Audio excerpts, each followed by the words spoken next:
So I just went to the park, but I was going to go to my original spot, and it was like blocked. There was construction there. So I was like, okay, I'm going to try something else. So I went to a different park, and there were 100 people there, probably at least, because they were doing some sort of sporting event thing. And I fell in love. I mean, well, not with a person, with nature. I went into this nature reserve, it was like a, I don't know, it was like a trail, like a hiking trail. I just realized I've been dead. There's no magic at the spot I normally go to, which is fine. But I like getting sun there, and I like walking around looking at nature, but, there's no magic really. It was because I had been limiting myself to like this same old, it was like this same old spot. But today, it's just different. I woke up today and I said to myself, today's going to be a day that means something. I literally said that in my head. I made an affirmation of my own. I said, I'm going to make today mean something. So, I'm wearing one of the most peculiar outfits I've ever worn, which you guys know it's already a little weird how I dress, and this one is just even more so, because I'm in my tennis shoes, I got my yoga pants, but I'm wearing a tank top that I would never have done before because I was just so self-conscious of my arms, and I never would have worn a tank ever. And this one's quite revealing because it's quite tight to my stomach, which it's a lot smaller than it used to be, but it's definitely still there. And I boldly walked in front of 100 people as they were all sitting on the ground listening to some teacher. They were facing me. And I walked right past them with my head held high, and I was like, you know what? Today's going to mean something. I used to be so self-conscious. I used to be that girl that would think that everyone was staring at her, everyone was making fun, and being bullied by my own thoughts. They're not even really anybody else's thoughts. And if they are, I didn't hear them. I didn't hear 100 people. I heard myself. And all I heard myself say was, you're beautiful. Today's going to be epic. This is a beautiful park. I can't wait to see what critters and creatures I see today. Hopefully fairies. That's all I said. I was just walking right past 100 people who were, I don't know, high school age, so 17 to maybe 23. There was like college, high school. I don't know. It was something. It was some sort of event. And they all just were staring at this person, but then I was walking behind the person. And it gave me high school vibes. When I was in high school, there was a school that I went to. It was a charter school, which means it was, it's very unapologetic, that school. It was a whole bunch of rejects in one school. We were all the black sheep. We'd all either been to juvie or had the police called on us, or we were being threatened with some sort of I don't know, detention facility of some sort. And I remember it was about 100 people in that school because it was such a small school. It was run by a college, so the college funded the school. And I was one of the most misunderstood people there, I think. Nobody really knew me at all. I was popular because nobody knew me. I mean, popular at a school of black sheep and rejects. Yeah.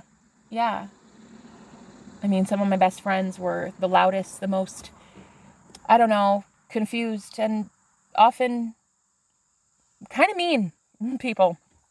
And I remember I faced the same amount of people at this park as I used to on Fridays. We would have these loud public, what we called town meetings, and they would basically be the entire school in one room, and we would be talking about public events that happened during the week.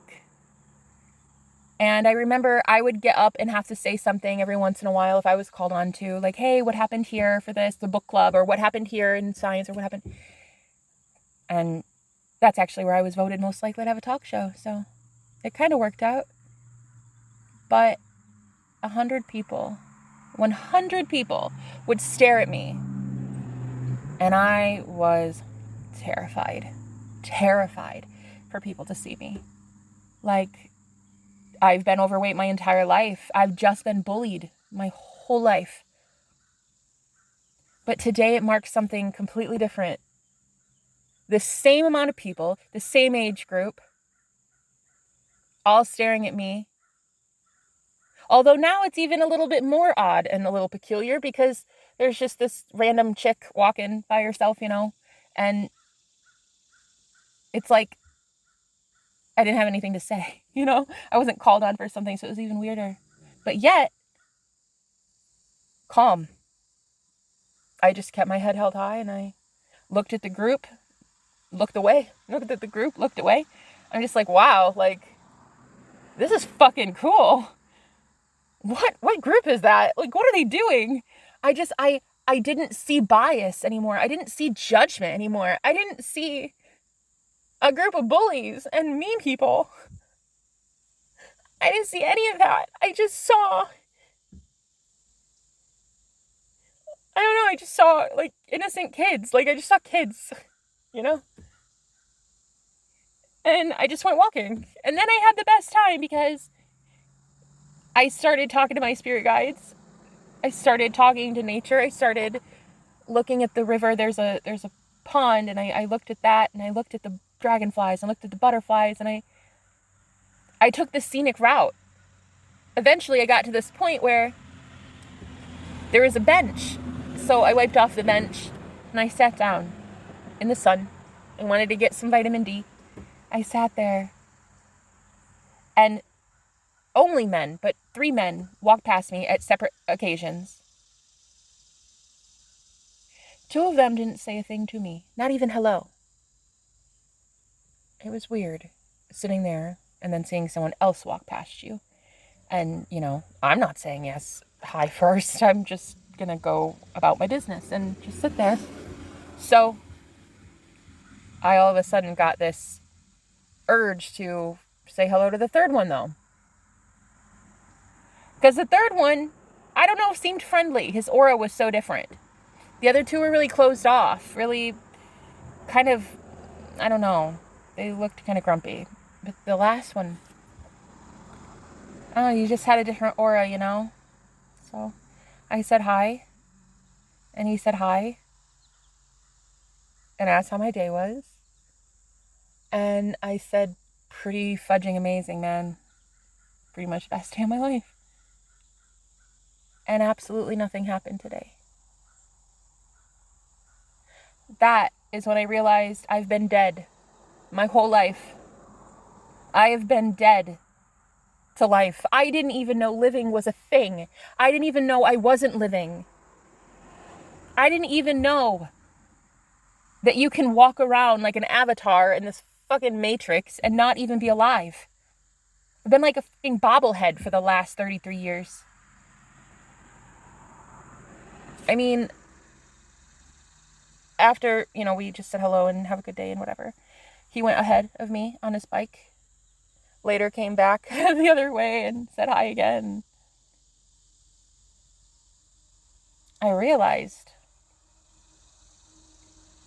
I've been worthy of love my whole life. I have been worthy of kindness from strangers my whole life. I wasn't worthy of bullies. I had to endure it. I had to experience it. I had to know duality to experience this life that I get now. A life that I'm just starting to taste. I'm just starting to conceptualize what might be happening to me. And what's happening to me is I'm waking up. We're all waking up, but what are we waking up to? What is this? It's the apocalypse. Apocalypsis in Greek actually means the unveiling. The truth is being revealed. It means the uncovering of something. It means looking at truth. That's all apocalypse means. The unveiling.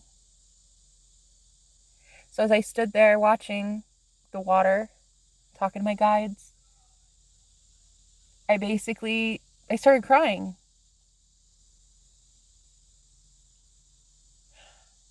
I was moved. I was touched. I was changed in one nature hike. And I realized, oh my God, I've been afraid of life. I've definitely been afraid of love. I've been afraid of people getting close to me. I've been afraid of things working out, not working out. I've been afraid of like people. And that group of 100 people, all I saw were human beings that have problems. They go to school, right? They have to pay bills. They poop. These people are just normal. And it just took the stigma away. Suddenly, these people had no power over me. A group of 100 high schoolers, they're not even a threat anymore. They used to be. They used to be. They never have to ever affect me ever again. Any group of people. It was actually quite eye-opening because I realized one day I could get up in front of people and speak to a crowd of 100, 1,000, 10,000, a million. One day I could speak to everyone and drive a point home of love and acceptance of self. I basically learned that I was the one allowing myself to be bullied by saying things like, gosh, you're so fat today. Like, these jeans look so horrible on you. God, like, stop talking. You're so annoying. That's all people ever heard of me. That's what they heard subconsciously, telepathically, which I think it's a real shame that no one talks about telepathy in religion, in school. No one talks about it because we all think it's fake. Like, if everyone is you pushed out, then how do people hear your thought? How do people know what to say to you? When they come up to you and they're like, wow, I love your shoes, and you just got new shoes. How do they freaking know? Your subconscious mind is almost like it's projecting images, characters, these people, these, what I call them as non-playable characters. It sounds horrible to say such a thing, but they're almost like glitches in the Matrix. They're not really glitches, they're people, but they're not in your life forever. They're there just to reflect something to you. And these people would come up to you and be like, wow, I love your shoes. Thanks, I just got them yesterday. Isn't that amazing? How do they know? Right? Because it's something you are constantly telling yourself. So when I was around 100 people at my school, I was always loud, and I just felt like I was obnoxious. Even though I was the most popular kid there, I still felt obnoxious. I felt unheard, unseen, yet I had the most friends of basically anyone because I could go up to any clique, any group, and make friends because I was a chameleon. I didn't know who the fuck I was. I'd go up to the cool kids. I'd fit in there for like 3 days. Then I remember I had a whole group of friends that were Muslim, and I'm a Christian. Well, I was. I'm not anymore. What am I? I don't know. I'm a naturean. I love nature. I love worshiping nature. I would be in the group of Muslims for, I don't know. Well, actually, that one was a really long time. They were very cool. And then my best friend was Jewish. And then I had another best friend who had rickets. She was about 3 feet tall. And we made the most epic, fucking badass combination you've ever seen in your life. We were unstoppable. And I just realized I've always been weird. I've always been different. I've always been, I don't know, drawn to the people that are just rejected. And there was a whole group of them at this school, and I didn't know until now, but that was actually maybe a destined path for me. Maybe I was supposed to be there, you know? Well, it's obvious I was supposed to be there. I wouldn't have been there, but there was something I needed there. I think I needed to see that my family is not my real family. My family are the outcasts and the misfits, you know? The rejects. The fuck-ups like me. The ones that can't really get it right. We're somehow failing, but we're not. We're fucking winning. But we're failing. But we're winning. On the trail, I saw this butterfly. It was yellow and black. It was huge. It kept flying away from me. Even though I was desperately trying to get closer to it, it wouldn't let me. And I remember about that time when I saw the butterfly, I was like, wow, I've truly not been living my life. I've been out into nature since I've lived here by myself, about 16 months, I think. Is it right? Holy shit, have I been here? Yeah, about 16 months. And I'm embarrassed to say this, but it was a bad city and I didn't really want to go anywhere. And I've been into nature maybe 5 times. Don't judge. I just have been a hermit recluse, like really, truly. Again, guys, I don't do nature. I don't do sunlight. I don't do humans, people. I don't know. I just don't. Invisible people, right? Ghosts, dead people, yes, but just nothing else besides that. So I saw this yellow butterfly. I couldn't quite catch it. I was trying. Don't even get it twisted, guys. I am that girl that would literally go chase butterflies. So don't judge. I couldn't catch it.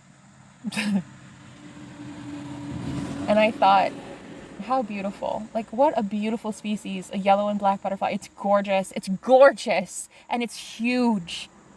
I'm like, there's so much magic out here. This is a magical place.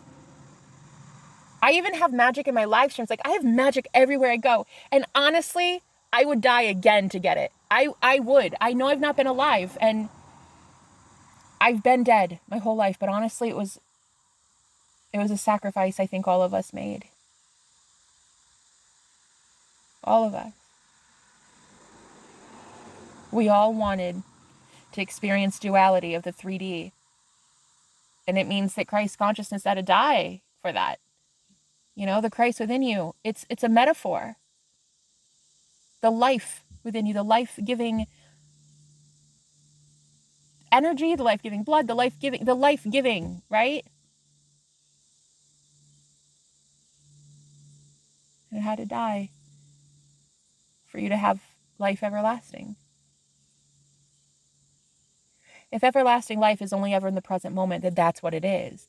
That's what you've been given. That's what you have now. Life everlasting. Meaning you can tune into the present moment where everything is beautiful and angelic and magical and amazing. Like right now, I was about to tell you that black and yellow butterfly found its mate. I mean, it's not the same one, I doubt. I don't know, maybe. It found its other half, right? I'm here at the other nature park that I normally go to. It's not as magical, but it is magical. It's got its magical elements because I'm sitting here looking at that same yellow butterfly that I couldn't catch. And it attracted a mate. The same species. And then, as I'm sitting watching both of these butterflies, talking right now about how I was dead, a third butterfly just shows up. And it's almost like it has, I don't know, telepathy or something because it lands right on top of the other two. So there are 3 butterflies literally right on top of each other, and it's blowing my mind. I've actually never seen anything like that before. Is that normal? I don't know. Anyway, in order to be in the present moment, for me to notice magic like that, you have to be as light as a feather, energetically speaking, spiritually speaking. You have to let go of all the burdens, all the hardships. You have to let go of looking crazy. You have to be okay with looking crazy because you're going to some people. But you will find your tribe of like-minded people, just like the 3 butterflies there. You'll find it. Your home. It'll all be worth it. And then when you converse with each other, one of the first things you'll say is, wow, tell me about your story. How'd you get here? The other one would be like, dude, nah, you wouldn't even believe me if I told you. And the third one would be like, hey, Tag, you're it. There's so much fun and innocence and magic and joy in the present moment, guys. And a lot of you as starseeds, you went into the dark. You went into the 3D. You went into the matrix. You went into duality. You did so at a soul level. You contractually agreed to it. And then when you actually did succeed in finally overcoming your demons, then people projected their demons onto you, and now you're back at square one. You couldn't really catch a break. You finally heal you, and then other people project their unhealed trauma on you, and you're just shit out of luck. Until you realize a truth that is profound. And most people don't ever discover this truth until they have experienced rock bottom, until they have seen death itself. Literally, once you have seen death, you know it's not a metaphor. For some of you, it is. It's not like you actually died, but you did. You stopped living. Isn't that what death is? You stopped living life because you were afraid that other people would see your life-giving energy and project their insecurities onto you. And so this one discovery that I have learned recently, which has transformed my entire life, is that I reversed my belief on return to sender. As many of you know, I was against it. I was like, the whole return to sender thing, that's evil. I was like, nah, I don't want people to have their karma. I'll just forgive them. Send it away. Shoo, shoo. It's fine. I'll just send it to the light. I'll pray. And then I discovered, through spirit channeling through me actually one day,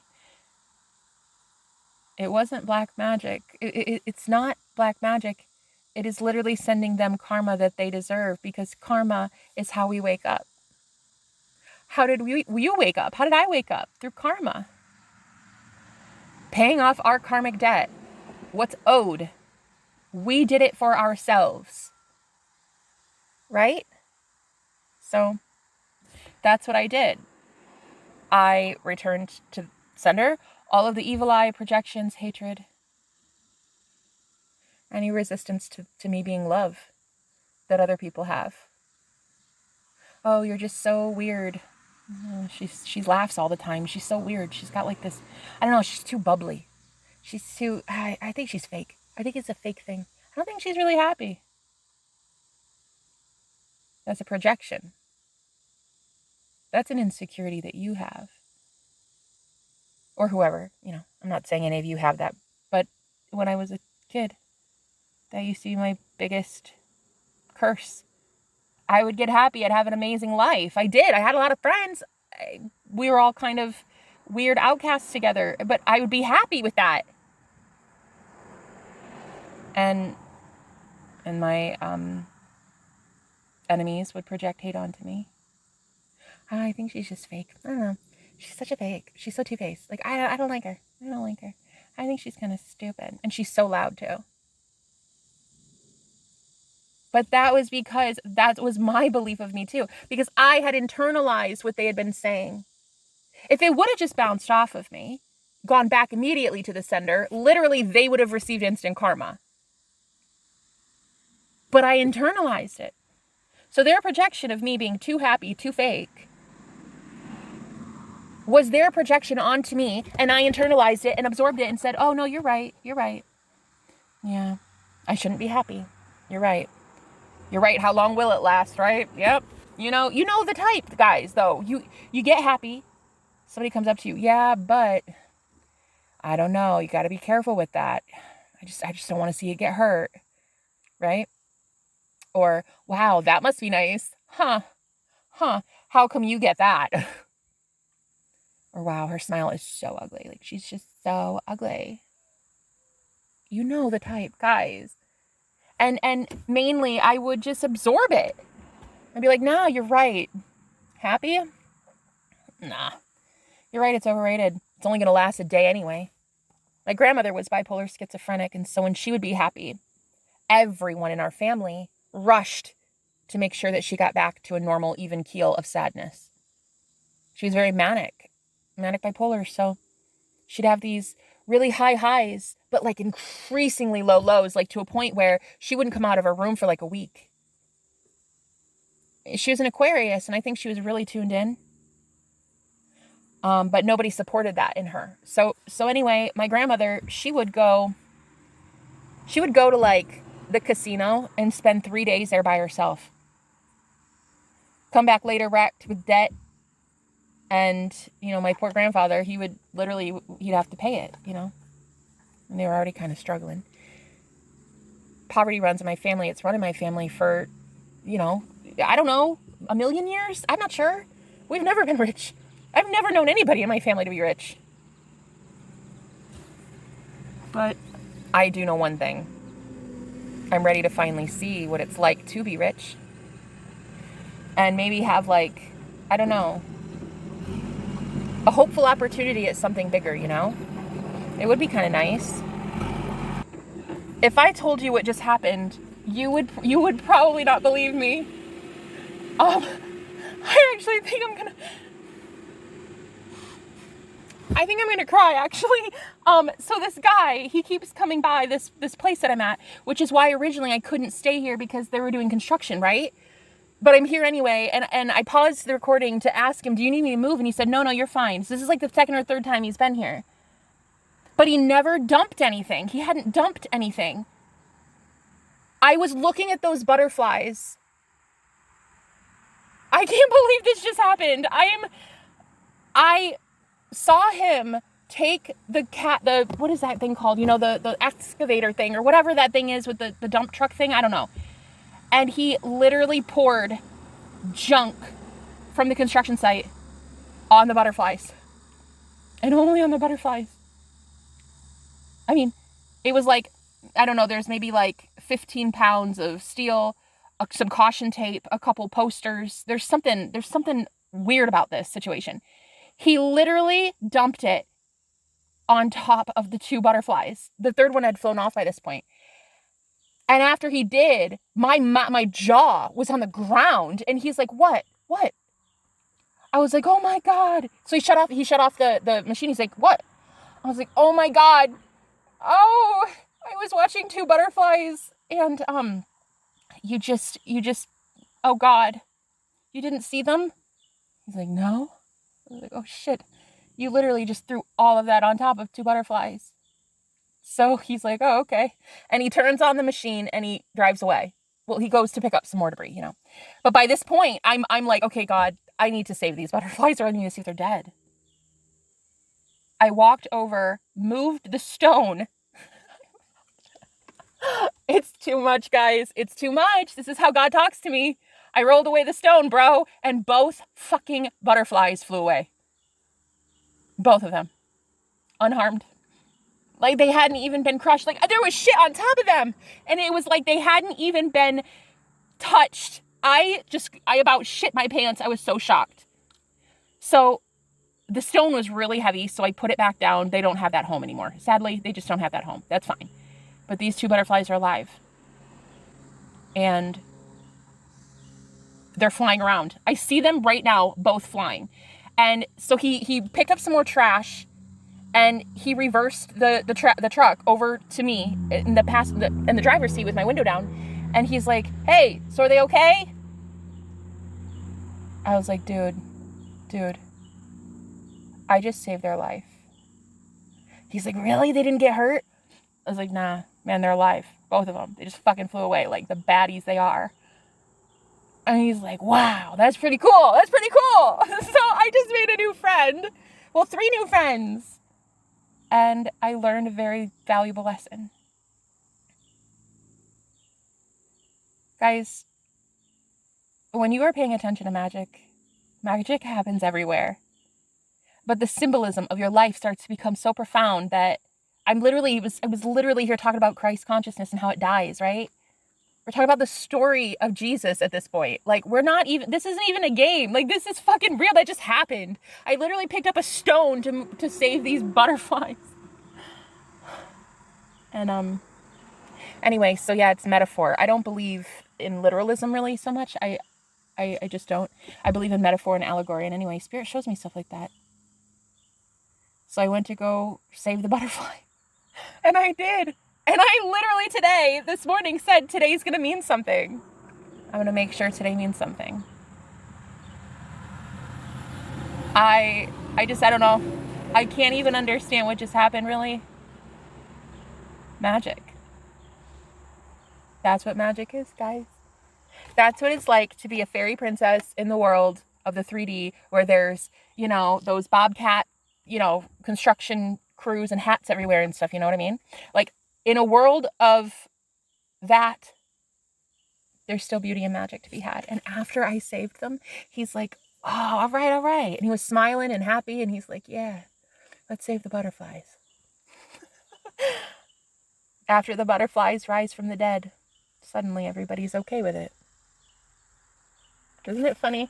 In a roundabout way, it's kind of symbolic of the kids that used to bully me, you know? For being the weirdo that I am, which it's obvious I am right now as I speak out loud. For being the weirdo that I am. The kids that used to bully me, yeah, now that I'm rising from the dead, there is nothing to bully. There's nothing to bully. I'm the one telling myself I'm beautiful. I'm gorgeous. I'm amazing. I'm amazing. I love my life. I love who I am. I love magic, and I'm going to be bold about it. I don't give a shit. What just happened to me was probably the most beautiful experience I've ever had in my entire life. And if I wouldn't have been opening myself up to that magic by channeling right now in this podcast, I wouldn't have been in tune and seeing that. The dude could have parked that shit anywhere. Anywhere. And he drops it on top of... Oh my God. Oh my God. What is reality, though? I can't believe they're alive. I swear to God, I thought they were dead, guys. I thought they were dead. I was like, okay, one of them looks crushed. Can't do anything about that one. But the other one still was flapping its wings. And I was like, okay, well, at least you can get safe, I hope. Before I knew it, the one that was actually under all of the rubble, all of the dirt, that one flew out first. I was just shocked as shit. I'm still shocked. I just don't know what I saw. They would have surely died if I weren't here watching it. They would have died, for sure. Oh my God almighty. I don't know what just happened. All I know is I feel like I'm Snow White right now.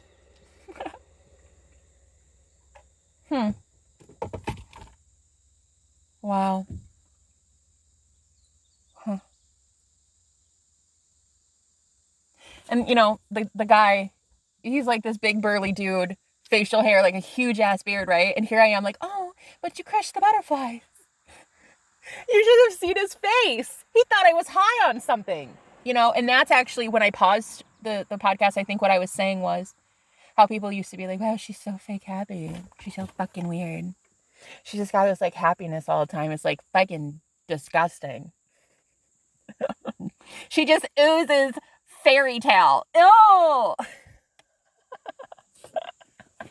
And before that used to suck. Being alone and experiencing happiness and joy and bliss all by yourself, because people are like, hey, what are you smoking?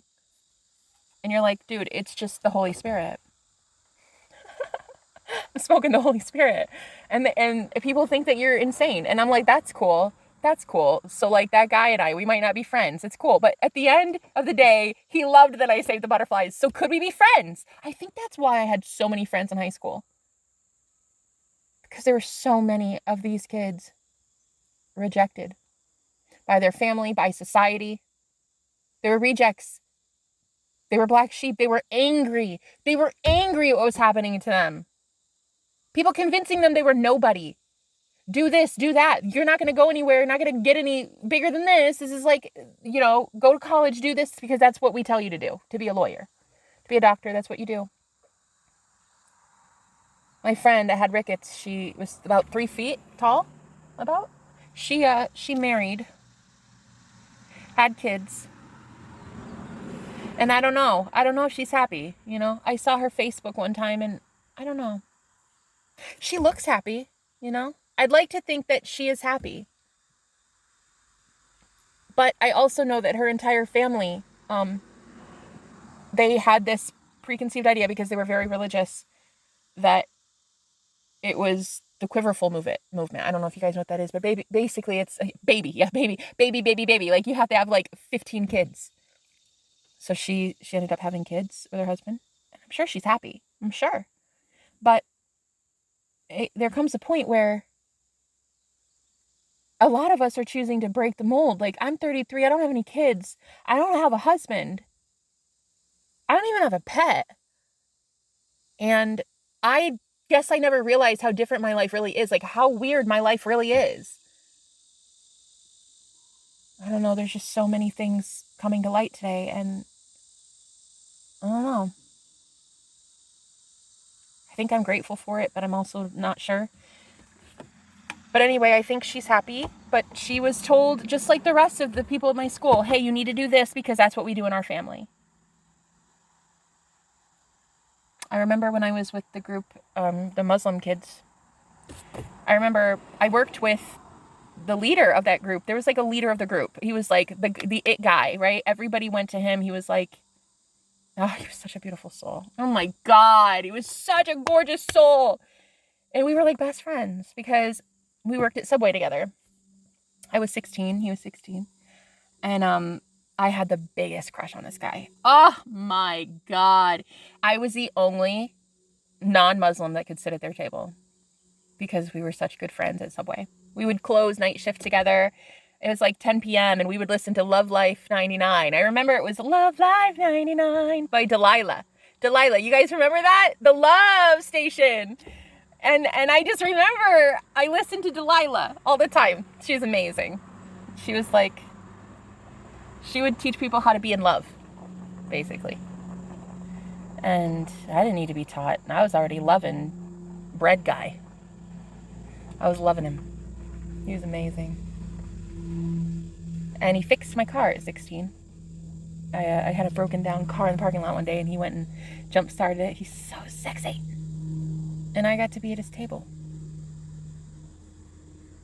Because he liked me, I think. But back then, he was forced to be with a Muslim girl. She was gorgeous, freaking flawless. This woman, literally, she had everything you could ever dream of in a girlfriend. She already had pre-acceptance into college. She had like money, daddy's money. She was just freaking loaded. And so, naturally, it was kind of an arranged union, he and her. So, you know, he couldn't choose me at all.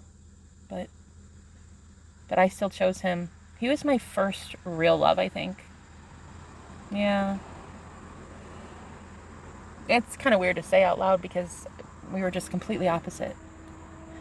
But anyway, he was basically like my best friend, and I always had friends that I couldn't be with. You know? I always had friends that just, if I were to be happy with them, it wouldn't have worked. People would have been like, wow, let's break them up. That's an unlikely match. Let's break them up. And he was terrified of that, too. I think he could feel that I was starting to, you know, really like him. Duh. I mean, he's not brain dead.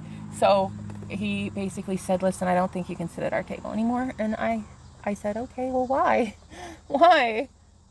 And yeah, that's when I started to see that he and her were kind of like an it thing, like an it couple. I remember his best friend came to me one day. His best friend came up to me. And he's like, I think this guy didn't even know at all that I had a crush on him or something. Because he came up to me. And he's just like going on and on and on about how he and this girl, you know, the guy I like and this girl, are just like madly in love. And they're like going to go to college together. They're both studying to be doctors. And I'm like, why are you telling me this? We can't be friends anymore, you and I either, because I am not even allowed at the table anymore. And he was like, what? What do you mean? I was like, I can't eat with you guys anymore. I have to go. And that's when basically he found out that I liked him and I was booted out of the table because I liked him. I had a crush and I had to leave. And ironically enough, the construction crew is here, so I have to leave as well. I have to leave this place too. I've always just had to leave, I guess. I'm never welcome anywhere. But I am actually gonna go because they're gonna do some, I don't know what the fuck they're doing here, but anyway. I really have so much fun talking about things that matter. This thing matters to me. Magic. Talking about my life like it's been magic forever. Oh God, they're about to dump a whole bunch of trash again. Oh God. I hope they don't land on butterflies. Anyway, I basically got booted out of the group. I've been booted out of my whole life. Trying to make a new start for myself. Anyway, I am gonna go. I love you guys. Thank you for listening. I'll talk to you later. Bye.